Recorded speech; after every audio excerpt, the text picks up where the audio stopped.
What is up, everyone? It is Spada del Signore. God bless you all in the name of our Lord Jesus Christ. I hope you all are doing well. Just to preface this, if you hear my daughter crying in the background, my wife is with her. She is fine. She's just a little fussy 10-month-old. So, with that out of the way, this video is going to be called Islamic Inconsistency. I'm going to be diving into, I feel, is a very pertinent issue. It's a deep theological issue relating to how we relate to God. In the Judeo-Christian tradition, we refer to God as our Father because that's what the Torah establishes, that's what the prophets establish, what Jesus establishes, the apostles. It's everywhere. But when Islam comes around, the Quran says that, it's like a horrible thing to say that the most merciful or most compassionate would have a son or would have children. So we're going to dive into this today and look at the evidence and then see what it teaches us. So I just want to start here in Surah 3, Ayah 3. نزل عليك الكتاب بالحق مصادقا لما بين يديه وأنزل التوراة والإنجيل. So that basically translates to, he has revealed upon you the book with the truth. So this is interesting. So the three-letter root, Sad, Dal, Qaf, has to do with honesty or truthfulness. So one of Abu Bakr's titles, he's one of the companions of Muhammad. He's the first Khalifa after Muhammad's death. One of his names is As-Siddiq, which is the truthful one or the honest one. So they translate it as confirming. So it's basically, I wouldn't say that's a bad translation, but it's we're talking about the honesty of it. It's like affirming the honesty of it. And then so now it says that it was before it, but it's not really. Literally, Beina Yadehi means between his hands. If it was between their hands, it would be Beina Yadayhim. So they translate it as was before it. I don't know if that's actually the way to say. The regular way in Arabic to say before is qabl. So they could have. I know this is supposedly from God, Allah. But so between his hands, وَأَنزَلَ التَّوْرَةَ وَالْإِنْجِيلَ, and he revealed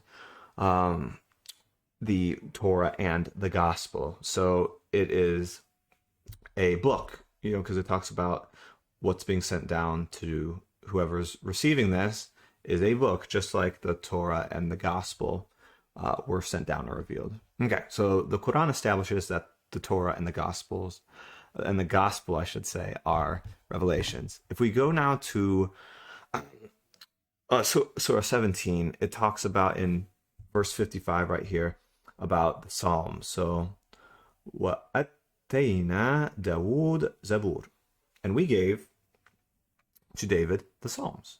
We gave David the Psalms. So that's established now that the Psalms are a revelation from God.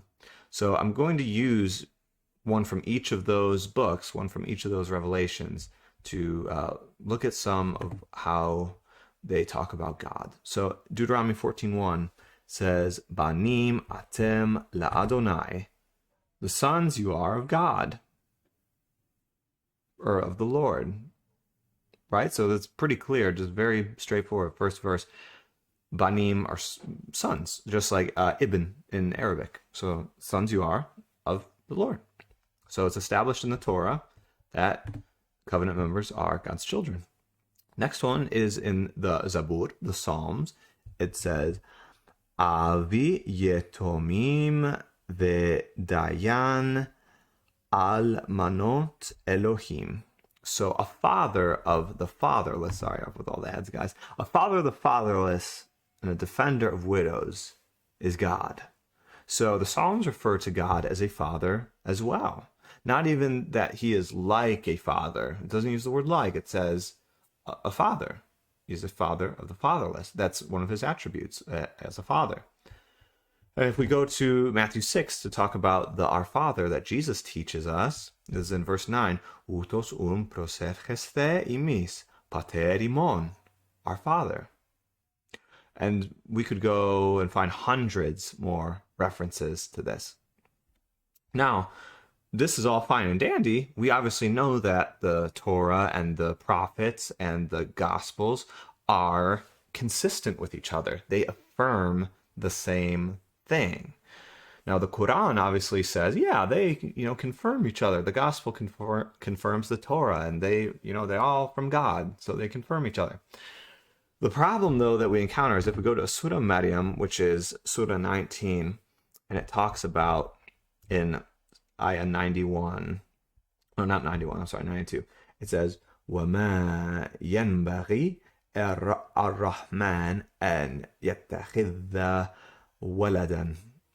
It does not befit the most compassionate that he takes a son.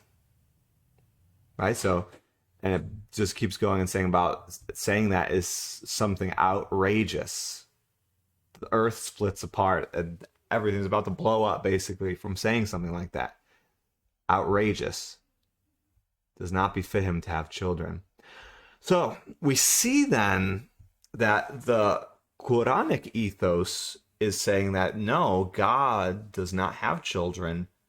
We are just slaves. We're servants. That's it. That's all we can be. The best we can be is an abd, is a servant or a slave. Where obviously we have that same kind of language in Christianity, the Judeo-Christian tradition. We're his servants, totally, his slaves, totally. But we are also his children, his sons, his daughters. That's what he calls us. So that then begs the question, okay, if all of the previous revelations are consistent on this one thing, why didn't Allah call it out in the Psalms or the Gospels?